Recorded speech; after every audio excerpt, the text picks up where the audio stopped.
오늘 말씀은 마태복음 27장 57절부터 66절입니다. 마태복음 27장 57절부터 66절입니다. 저물었을 때 아리마대의 부자 요셉이라 하는 사람이 왔으니 그도 예수의 제자라. 빌라도에게 가서 예수의 시체를 달라 하니 이에 빌라도가 내주라 명령하거늘 요셉이 시체를 가져다가 깨끗한 세마포로 싸서 바위 속에 판 자기 생돔에 넣어두고 큰 돌을 굴려 무덤 문에 놓고 가니 거기 막달라 마리아와 다른 마리아가 무덤을 향하여 앉았더라. 그 이튿날은 준비일 다음 날이라. 대제사장들과 바리새인들이 함께 빌라도에게 모여 이르되 주여, 저 속이던 자가 살아있을 때에 말하되 내가 사흘 후에 다시 살아나리라 한 것을 우리가 기억하노니 그러므로 명령하여 그 무덤을 사흘까지 굳게 지키게 하소서. 그의 제자들이 와서 시체를 도둑질하여 가고 백성에게 말하되 그가 죽은 자 가운데서 살아났다 하면 후의 속임이 전보다 더 클까 하나이다. 빌라도가 이르되 너희에게 경비병이 있으니 가서 힘대로 굳게 지키라. 그들이 경비병과 함께 가서 돌을 인봉하고 무덤을 굳게 지키니라. 아멘. 종교개혁자였던 마틴 루터는요, 비교적 늦은 나이에 딸 막달레나를 얻었습니다. 막달레나는 그의 삶의 기쁨이자 따뜻한 위로였습니다.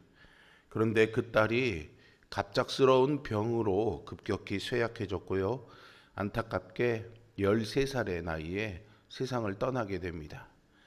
루터는 깊은 슬픔에 잠겼습니다. 그러나 딸의 장례식에서 그는 부활의 소망을 붙들었죠. 그리고 이렇게 말합니다. 사랑하는 아이야, 너는 다시 일어날 거야. 별들처럼 태양처럼 빛나게 될 거야. 루터에게 무덤은 끝이 아니라 하나님 안에서 영원한 생명이 시작되는 축복의 자리였습니다. 우리에게도 오늘 이 고난주간의 마지막 날 이 소망이 있기를 바랍니다. 우리는 흔히 고난주간의 금요일과 부활의 주일에 집중합니다. 금요일은 예수님이 고난당하신 날이라 성금요일이라 부르기까지도 하죠. 또 부활주일에는 기쁜 주일이니 각 교회마다 행사와 잔치를 벌입니다. 그런데 사실 초대교회는 매 주일이 부활을 기념하는 날이었습니다. 주일마다 모여 예배했던 그 이후의 시작이 부활을 기념하기 위한 것이죠. 우리가 절기로 부활절을 정해서 지키지만은 사실은 매 주일이 부활의 주님을 기념하는 날임을 우리가 잊지 말아야 하겠습니다. 그런데 우리가 잊지 말아야 하는 시간이 하나 더 있습니다. 바로 금요일과 주일 그 사이에 흑암과 침묵의 시간인 토요일이 있습니다. 제자들에게 이날은 희망이 꺾인 날이고 원수들에게는 승리를 확인한 날이었습니다. 이것은 단순한 시간적 간격이 아니라 메시아의 죽음이 실제로 일어난 것이 사실이라는 것을 보여주는 것이죠. 오늘 본문은 인류 역사상 가장 무겁고 차가웠던 무덤 이야기를 다룹니다. 예수님의 시신이 안치되는 과정과 그 무덤을 봉인하려는 권력자들의 움직임을 대조하여 보여줌으로써 이것이 꾸며낸 이야기나 환상이 아니라 역사 속에서 많은 사람들이 직접 보고 듣고 경험한 사건임을 말해주고 있습니다. 인간의 눈에는 모든 것이 끝난 것처럼 보이는 이 정적 속에서 하나님께서 어떻게 당신의 신실함을 지켜가시는지, 그리고 우리는 그 침묵의 시간을 어떻게 견뎌야 하는지 함께 묵상해 보도록 하겠습니다. 예수님의 숨이 끊어지자 예상치 못한 인물이 등장하지요. 그는 아리마대 부자 요셉이었습니다. 여기서 아리마대는요, 사무엘 선지자의 고향으로 알려진 곳입니다. 이곳은 역사적으로 하나님의 말씀과 예언이 시작된 땅이었고요, 이제는 예수님의 장례를 통해 구속사의 종결과 부활의 예고가 시작되는 장소로 연결이 됩니다. 오늘 본문 57절은 아리마대 요셉을요, 부자로 소개하고 있습니다. 굳이 아리마대 요셉을 부자라고 말한 이유는요, 이사야 53장 9절 말씀 때문인데요. 이 말씀을 보면 그 무덤이 악인들과 함께 있었으며 그의 죽음이 부자와 함께 있었도다라고 말하고 있습니다. 예수님은 선지자 이사야의 말씀을 따라 부자 아리마대 요셉이 준비한 무덤에 묻힌 것이죠.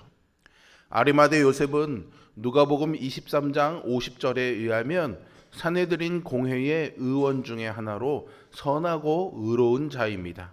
그는 산헤드린 공회에서 예수님을 죽이는 결의에 찬성하지 않았습니다.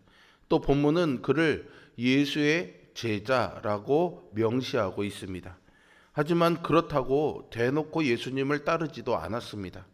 그는 평소에 하나님의 나라를 기다리는 제자였지만 요한복음 19장 38절에 의하면 유대인이 두려워 자신을 드러내지 못했다라고 합니다.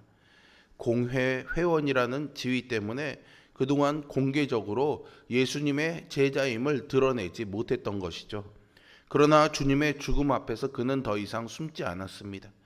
요셉은 빌라도를 찾아가 예수님의 시신을 요청하는 담대한 결단을 내립니다.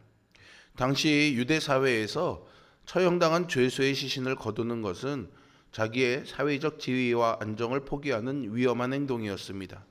죽음을 각오한 아리마대 요셉은 더 이상 숨은 제자가 아니었지요. 죽을지언정 예수님을 버리지 않겠다고 말한 제자들은 모두 숨었지만 아리마대 요셉은 숨지 않았습니다. 당시에 로마 제국에서 십자가형은 가장 수치스럽고 반역자에게 내려지는 형벌이었습니다. 십자가형을 당한 죄수는 보통 매장되지 않고요, 들짐승의 밥이 되도록 버려집니다. 특히 로마법은요, 반역죄로 처형된 자의 시신을 가족에게도 쉽게 넘겨주지 않았습니다. 따라서 가족이 아닌 아리마대 요셉의 요구는 매우 놀라운 것이었죠. 아리마대 요셉은 지체하지 않고 빌라도를 찾아갑니다. 유대인의 전통은 해지기 전에 시신을 매장해야 했고 다음 날은 안식일로 지체하게 되면은 장례를 진행할 수가 없었습니다. 때문에 아리마대 요셉은 지체하지 않고 빌라도에게 가서 예수님의 시신을 요구했습니다. 빌라도는 아리마대 요셉의 요구를 받아주었습니다. 이것은 빌라도가 예수님의 죽음이 무죄한 죽음이고 예수님이 종교 지도자들의 시기로 죽었다는 것을 알았기 때문이었죠. 그래서 아리마대 요셉의 요구를 받아들여 예수님의 시신을 내어주었던 것입니다. 우리는 여기서 한 가지를 더 주목하게 됩니다.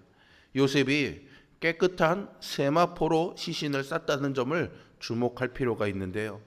깨끗한 세마포는요, 정결한 베옷을 뜻합니다. 일반적으로 장례에 쓰이는 옷은 아니라는 점인데요. 특별한 인물에게 쓰이는 고귀한 장례 예복이라고 할 수 있습니다. 이것은 예수님의 죽음이 절대 죄인의 죽음이 아니라 하나님의 정결하고 의로운 아들의 죽음이라는 것을 상징하고요. 단순히 장례 절차를 넘어서 스승에 대한 극진한 예우와 거룩함을 보존하려는 아리마대 요셉의 신앙적인 고백이기도 합니다. 요셉은 자신의 새 무덤을 내어드렸습니다. 이 무덤은 바위 속에 판 것으로 당시 유대 지역의 전통적인 장례 양식이었습니다. 이 무덤이 아직 누구도 사용하지 않은 새 무덤입니다. 이는 죽음이 자리 잡지 않은 순결하고도 정결한 장소임을 말해주는데요. 죽음에서 부활하실 예수님에게 적합한 공간이었습니다. 요셉의 헌신으로 예수님의 시신은 세마포에 쌓여서 영광스럽게 안치될 수 있었습니다.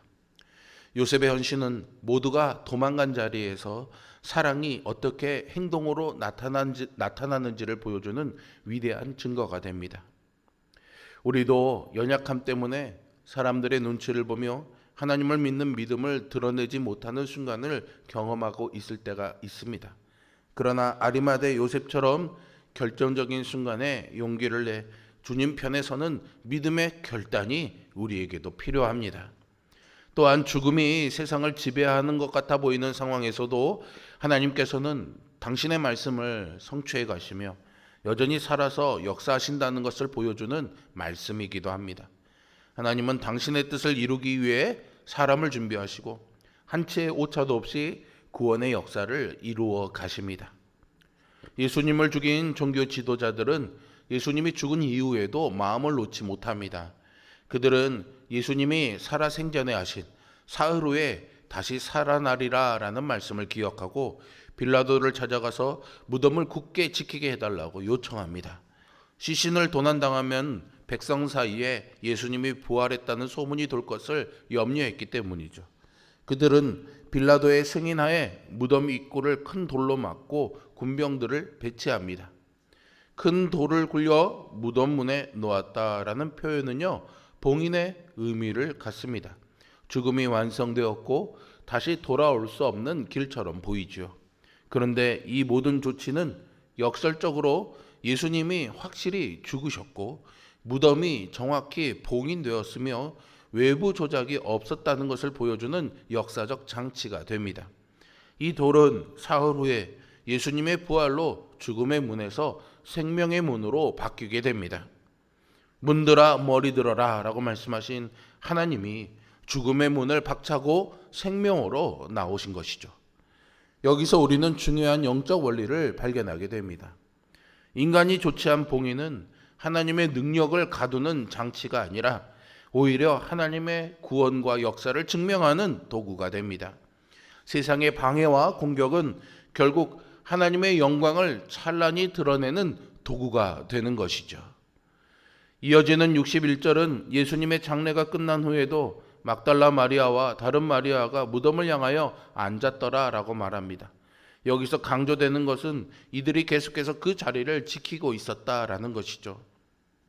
이것은 단순한 동정이나 침묵을 넘어서 끝까지 예수님의 뒤를 따르고자 한 헌신의 태도를 보여줍니다. 예수님께서 십자가에 달리시는 동안 대부분의 제자들은 도망쳤지만 이 여성들은 갈릴리에서부터 예루살렘까지 그리고 십자가에서 무덤까지 지속적으로 예수님과 함께한 자들로 기록됩니다.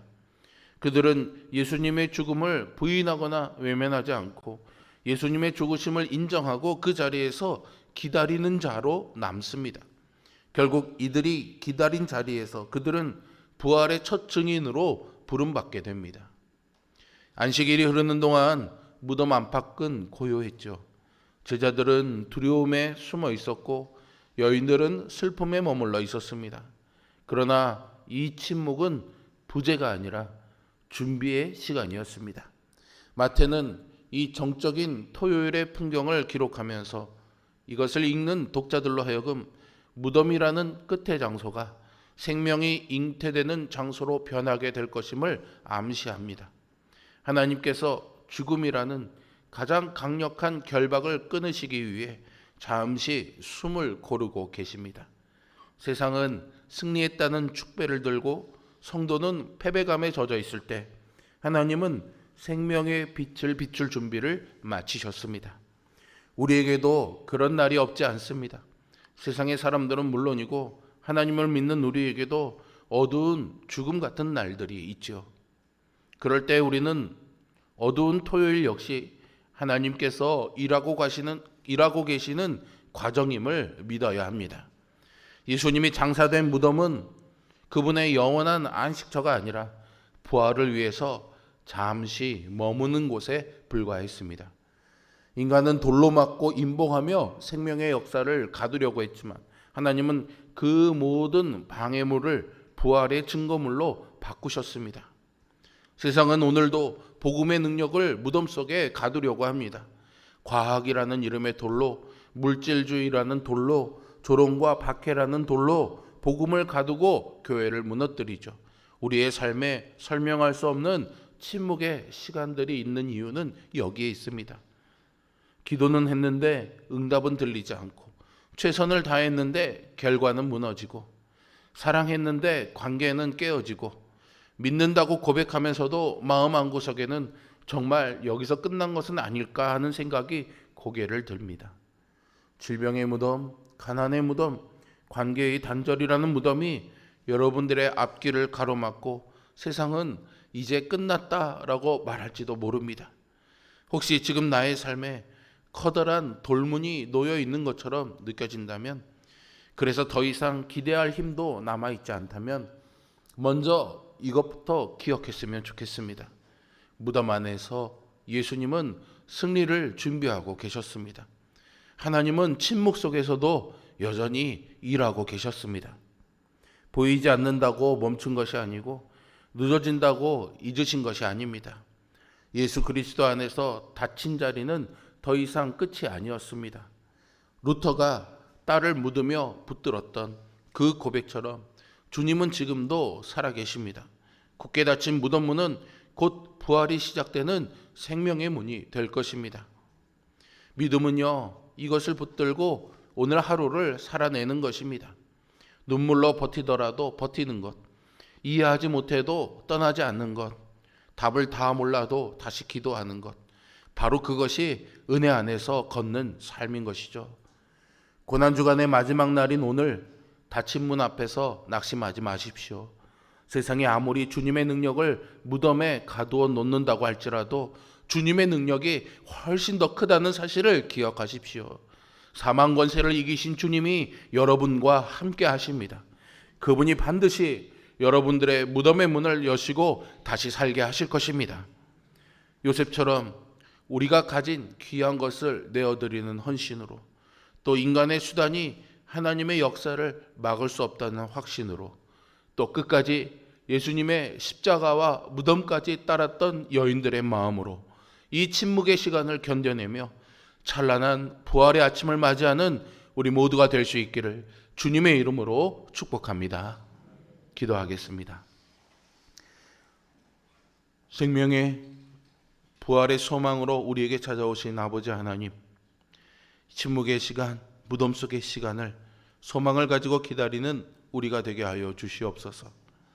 우리의 인생에 무덤문같이 단단하고 굳센 돌문들이 있어 답답하고 어두움 속에 있는 것 같고 침묵 속에서 고통스러울지라도 여전히 주님께서 일하고 계시며 생명을 준비하고 계신다는 사실을 기억하며 우리에게도 이 문이 열리고 부활의 빛이 들어오는 날을 소망하는 믿음으로 오늘 하루를 살아내는 은혜가 있게 하여 주시옵소서. 또한 그 무덤의 문이 열리며 생명으로 주님을 만나는 그 기쁨이 세상의 그 어떤 것과도 비교할 수 없는 현재의 고난을 이겨내는 놀라운 영광임을 기억하는 우리가 되게 하여 주시옵소서. 침묵 속에서도 부르짖음으로 주님 앞에 나아가는 우리들이 되게 하여 주시고 어둠 속에서도 빛을 기다리는 소망으로 주님 앞에 엎드리는 우리가 되게 하여 주시옵소서. 부활을 기다리는 이 침묵의 날에 우리 모두에게 소망의 빛으로 오시는 하나님의 은혜를 구하며 예수 그리스도의 이름으로 기도합니다. 아멘. 하늘에 계신 우리 아버지의